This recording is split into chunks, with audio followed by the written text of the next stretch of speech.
The Galactic Council was the most powerful political body in the known universe, a coalition of ancient, spacefaring civilizations that had long since mapped the stars and brought order to the chaos of the void.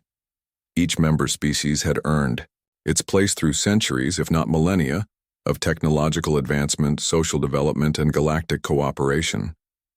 And then, humans showed up. Humanity's first contact with the Council wasn't elegant or diplomatic. A deep space exploration vessel from Earth stumbled into a restricted sector and accidentally ignited a territorial skirmish between two rival species. The humans, vastly underpowered and outgunned, somehow managed to win, not through superior firepower or advanced technology, but by doing what they always did, adapting fast, taking risks, and refusing to die quietly. This incident was just one of many. In less than a decade of contact with galactic civilization, humans had made an outsized impression, annoying allies, disrupting trade routes, outcompeting older species in fringe markets, and generally being too loud, too unpredictable, and too stubborn for the Council's taste. Despite their relatively primitive technology and short lifespans, humans were everywhere. Colonizing harsh moons, reverse engineering alien tech, even offering mercenary services in conflicts the Council would rather see left unresolved. To many of the older species, humans were a mistake, an evolutionary accident that the galaxy wasn't meant to accommodate. Some considered them clever pests. Others viewed them as a threat to the delicate balance the Council had spent millennia establishing. A consensus slowly formed.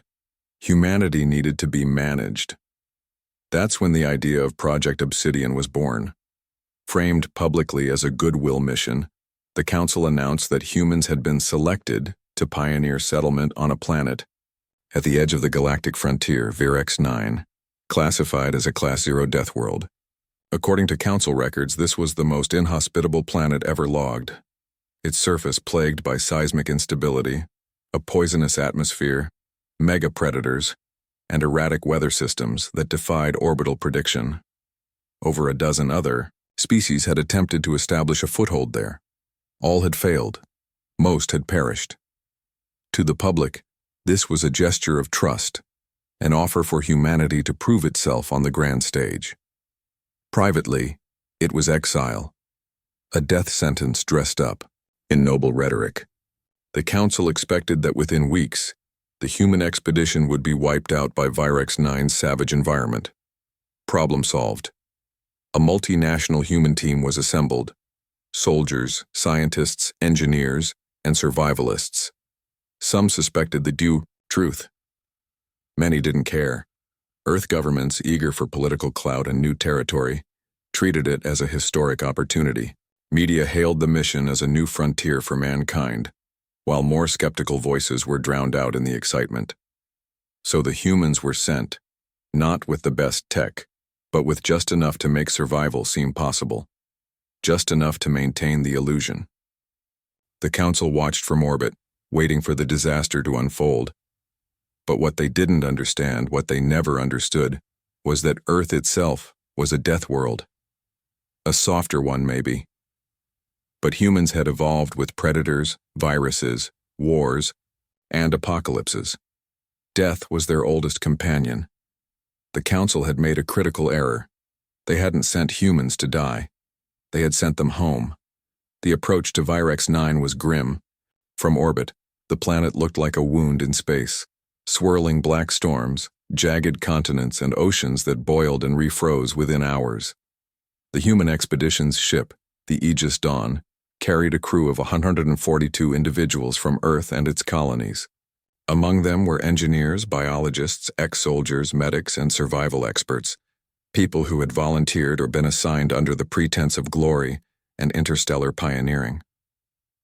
But even before they landed, it became clear, this was not a colonization mission. This was a test of endurance against nature's cruelty. Upon descent, the atmosphere bucked and twisted like a living thing. Acidic rain scorched the outer hull. Static discharges lit up the sky in unnatural colors. The first contact with the surface almost ended in disaster, as a localized quake cracked the landing platform, forcing emergency stabilization protocols. Their designated landing zone was an open basin near the equator, chosen by the Council for its supposed relative stability. In truth, the area was a magnet for superstorms and heat blooms. Within the first 48 hours, the humans lost 3 drones and 1 recon unit to native fauna, creatures with chitin armor, razor limbs, and movement too fast for the eye to follow. The planet's ecosystem was hyper-adaptive, aggressive, and completely alien to Earth biology.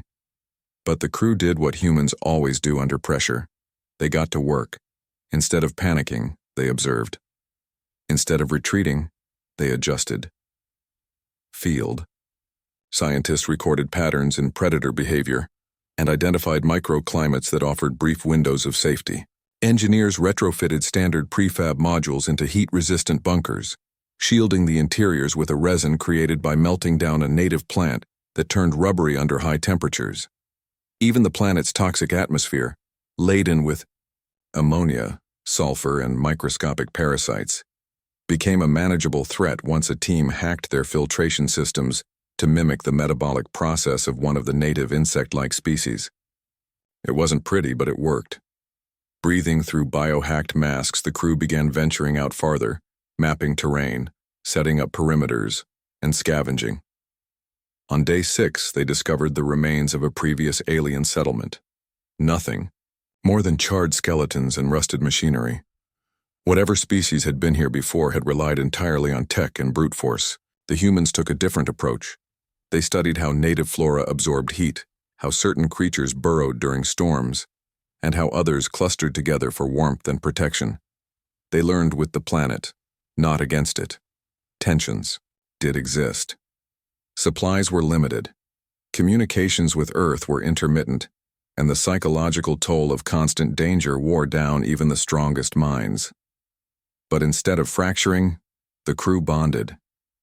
People who had once viewed each other through the lens of nationality or profession now saw only teammates, fellow survivors in the greatest challenge humanity had ever faced. Above them, in orbit, hidden satellites and council observers watched, with growing confusion. The humans weren't dying, they weren't begging for rescue. In fact, they had begun broadcasting short, encrypted status reports, calm, clear, and often laced with grim humor. They weren't just surviving. They were learning, adapting, thriving, and Virex 9, for all its violence and chaos, was starting to feel familiar. By the end of the first month on Virex 9, it became clear. This mission wasn't about survival. It was about evolution. The humans had come expecting challenges. They had trained for extreme conditions, studied alien biospheres, and reviewed simulations of hostile environments. But nothing had prepared them for the brutal reality of a Class 0 death world. Virex 9 didn't just try to kill them. It relentlessly innovated ways to do so. Every day brought a new, terrifying anomaly. Giant arachnid creatures emerged only during magnetic storms. Vines that grew fast enough to entangle a person in minutes. Nocturnal apex predators that mimicked the sounds of human voices to lure victims from safety, and yet the humans did not break. They adapted. Each threat became a lesson. Each loss, a blueprint for improvement. When a biologist was nearly killed by a fungus that exploded in a cloud of corrosive spores, her team harvested the fungus, distilled its chemistry, and used it to create defensive perimeter mines. When their power supply began to fail due to the erratic magnetic fields, an electrician jury-rigged a hybrid energy system using kinetic turbines, powering modules with the very storms that had threatened them. The humans' survival no longer depended on imported tools or pre-packaged wisdom. It relied on innovation, resilience, and instinct. They became scavengers, engineers, hunters, and most importantly, students of the planet itself. Some of their most crucial breakthroughs came from observing the native wildlife. Small, burrowing mammals, previously dismissed as unimportant, turned out to predict seismic activity through low-frequency chirps. By studying their behavior, the crew created an early warning system for earthquakes. A species of insect that clung to trees during heat surges had a waxy coating that resisted temperature extremes. The humans synthesized it into protective gear. Even their approach to shelter evolved. Rather than fighting the terrain, they built with it, hollowing out hillsides for storm protection, redirecting acidic rain through trench systems, and constructing buildings that could shift or collapse safely under pressure rather than resist and break. These weren't just survival tactics, they were philosophical shifts. The humans began to view Virex-9 not as an enemy, but as a partner in a brutal dance of mutual respect. And with each small victory, morale surged. What started as a fragile team hardened into a tight-knit, adaptive society. The former chain of command relaxed into a meritocratic structure. Soldiers deferred to scientists. Engineers shared command with hunters. Everyone brought something vital to the table. Meals became communal. Ideas were shared freely, and success, no matter how small, was celebrated with music, jokes, and makeshift toasts. They didn't just build shelters. They built culture. They gave names to landmarks, stories to their experiences. Songs about the time a scout rode a six-legged predator out of a collapsing gorge. Nicknames for the creatures they feared and revered. Where other species had failed by relying too heavily on technology or tradition, humans thrived through improvisation, emotional resilience, and stubborn refusal to give up. And slowly, something even more shocking began to happen. The planet itself seemed to respond. Predators became less aggressive around human zones. Certain creatures began nesting near settlements, perhaps drawn by heat or protection. And some plants, once dormant, began growing in areas cleared by human activity, interacting with their waste, water, and even artificial light. Virex-9 wasn't just being survived. It was being transformed, not by conquest but by coexistence. The humans had made their choice. They would not die. They would become something new. By their third month on Virex-9, the human colony had crossed a threshold, no longer clinging to life but shaping it. Yet while the transformation on the surface was extraordinary, what began happening off-world was equally pivotal. At first, their communications with Earth and the wider galaxy had been sparse and tightly controlled. The Galactic Council had authorized only basic updates, status reports, supply requests, and brief environmental logs. These transmissions were filtered, delayed, and sometimes outright censored. The Council didn't want humanity's slow death to be too visible. It needed to be quiet, dignified, forgettable. The humans had other ideas. Led by a small team of engineers and an ex-communications officer, they constructed an unauthorized transmitter deep within a rock formation they called Echo Ridge. Shielded from orbital scans and powered by scavenged tech and planetary static storms, this rig was their voice to the stars, and they used it. What started as short encrypted logs quickly evolved into something more ambitious. A live broadcast, not just data, but stories, footage, laughter, arguments, and raw humanity. The crew called the series Hellworld Diaries. They didn't sugarcoat anything. They showed the pain, the injuries, the terror of nearly being torn apart by creatures with 3 sets of jaws. They also showed innovation, triumph, and humor. One episode featured a birthday celebration where a cake was baked using algae protein and local salt crystals. Another followed a team rappelling into a volcano to retrieve rare minerals, narrated like an action movie. Viewers saw humans treating Virex-9 not as a tomb, but as a challenge worth facing and overcoming. The response was electric. At first, only fringe communities in the galaxy accessed the signal. Pirate channels, independent AI nodes, and a few curious scientists. But word spread quickly. Soon entire species were tuning in. People who had never seen a human up close were now watching them wrestle acid vines while cracking jokes about ancient Earth movies. The viewership exploded. Oppressed species, those whom the Council had ignored or marginalized, saw something powerful in the humans: hope, defiance, audacity, a living example that it was possible to survive what others called impossible. A few began sending encrypted messages back, offering data, admiration, or even small technology donations smuggled through black market channels. The Galactic Council, however, was livid. They issued warnings, declared the signal illegal, and attempted to jam the broadcasts. But by then it was too late. Mirror relays had already been set up across dozens of systems. Hackers and rogue AIs spread the content faster than the Council could contain it. The more they tried to silence the humans, the more curious the galaxy became. And somewhere along the way, the narrative changed. The humans were no longer just survivors. They had become symbols. Their struggle represented something primal and universal, the will to push forward, to evolve, to endure. Where older species had failed due to rigid tradition or over-reliance on technology, humans thrived by embracing change and chaos. Back on Virex 9, the crew watched their subscriber count climb. They didn't set out to start a revolution, but as the alien messages poured in, some hopeful, some desperate, some offering alliance, it became clear. They weren't just broadcasting from a death world, they were rewriting their place in the galaxy. The Galactic Council had always prided itself on order. Composed of the oldest and most powerful civilizations in the galaxy, it operated with cold precision, maintaining balance, hierarchy, and control. Its decisions were slow, deliberate, and almost always final. But the events unfolding on Virex 9 had introduced a variable no one expected: chaos born of human success. The humans were meant to fail quietly, swallowed by the planet's wrath.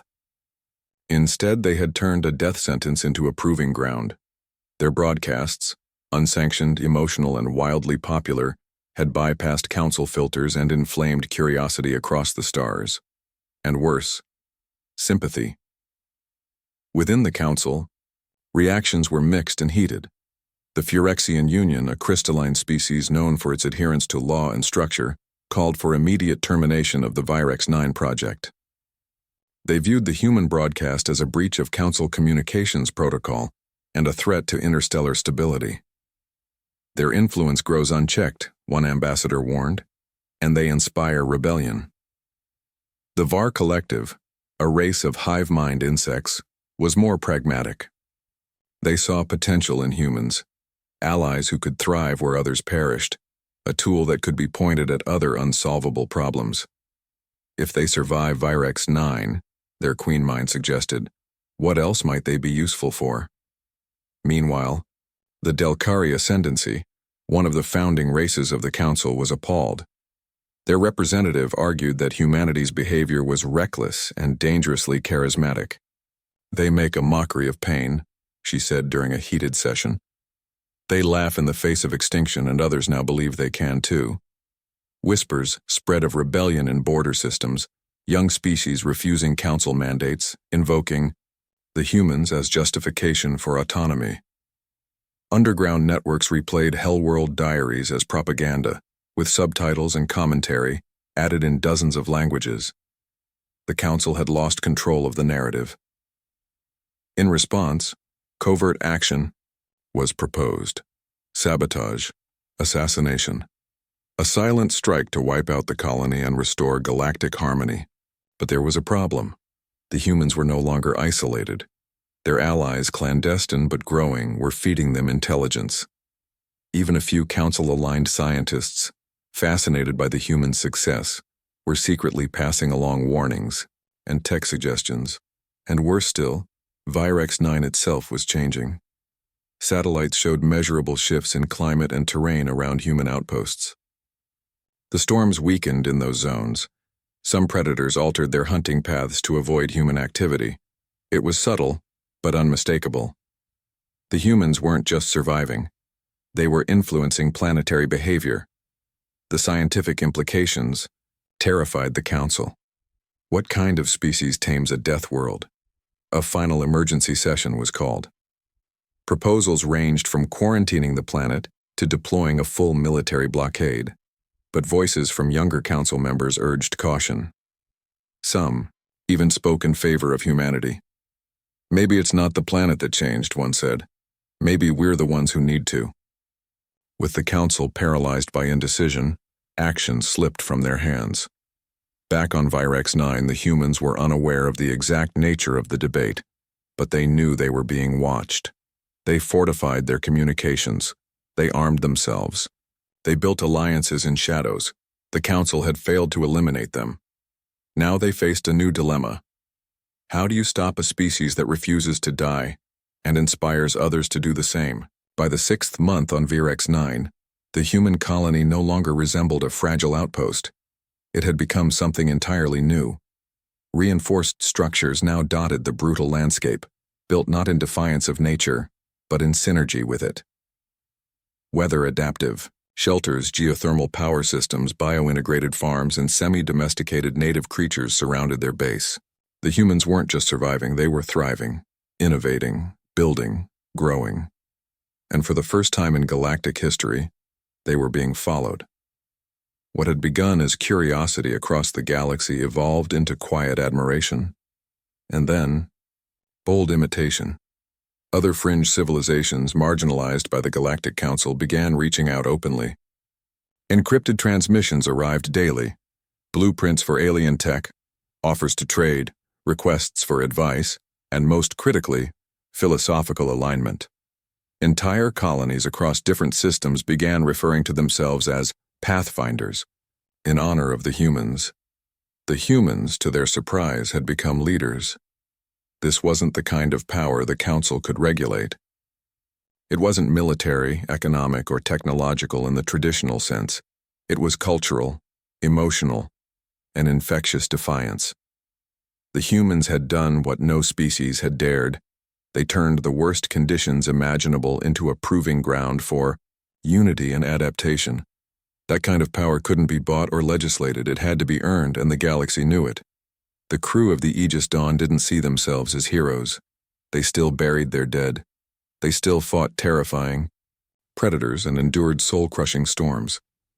But they had gained something stronger than weapons: identity. They weren't just Earthborn anymore. They were Virexian humans, forged by fire, poison, and pressure. In response to the Council's growing threats, they formalized their society. They created a charter, elected a rotating leadership council, and opened channels for open dialogue with other independent colonies. What began as a survival mission had become a sovereign political entity. They even gave it a name: the Pact of Stone and Flame. Their message to the Council was simple and broadcast openly. We are not rebels. We are not invaders. We are the future you tried to bury in a grave you thought we wouldn't climb out of.